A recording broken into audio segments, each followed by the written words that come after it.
વાત કરી મહેસાણાની, જ્યાં બેંકના મેનેજરનું અવ્યવહારિક વર્તન સામે આવ્યું છે।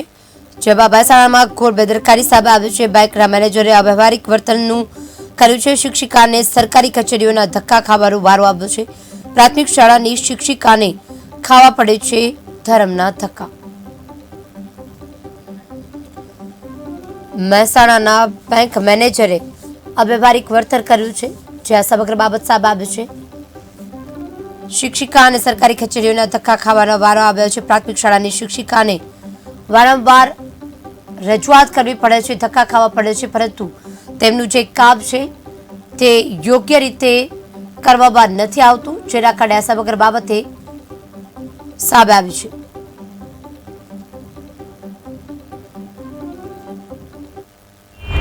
જાણ કરવામાં નથી આવી। મારો ચેક હું તમને બતાવું છું તો મારો ચેક અહીંયા જે છે, મારો ચેકની પાછળ મેં મારો મોબાઈલ નંબર પણ લખેલો છે। અહીંયા પાછળ ક્લિયર મોબાઈલ નંબર છે। અહીંયા જ્યારે એ લોકોએ ત્યાં જમા કરાવ્યો તો વેરીફાઈડ વિથ યુવી લેમ્પ બી થઈ ગયો છે, અને પણ એમને પછી આગળ કેમ પ્રોસેસ કરી નથી એ તો ખબર નથી। અહીંયા પણ બતાવી રહ્યું છે કે પ્રોસેસ કંઈક થઈ છે, ચેક નાખ્યા પછી પ્રોસેસ થઈ છે, પણ આગળ કેમ અટકીને પડ્યો છે એવી કોઈ જાણકારી મને આપી નથી। આ તો મેં પોતે સ્ટેટમેન્ટ કઢાવ્યું, મેં પોતે એન્ટ્રી પડાવી અને મેં પોતે જાણ કરી બેંકને, અને આજ દિન સુધીના 6 મહિના થઈ ગયા છે। કોઈ પણ બેંકમાં જ્યારે ચેક નાખીએ છીએ ત્યારે 3 મહિના સુધી જ ક્લિયર થાય છે, અને ગવર્મેન્ટનો ચેક હોય તો એ તો તરત જ ક્લિયર થઈ જાય છે, પણ આ તો મેં પોતે એન્ટ્રી પડાવી અને મેં ખાતામાં જોયું ત્યારે મને ખબર પડી કે આ ચેક ઇસ્યુ કર્યો જ નથી મને, અને ત્યારે મેં પોતે જાણ કરી હતી મેનેજર દ્વારા। બાકી મને કોઈ બેંકમાંથી જાણ કરવામાં આવી નથી।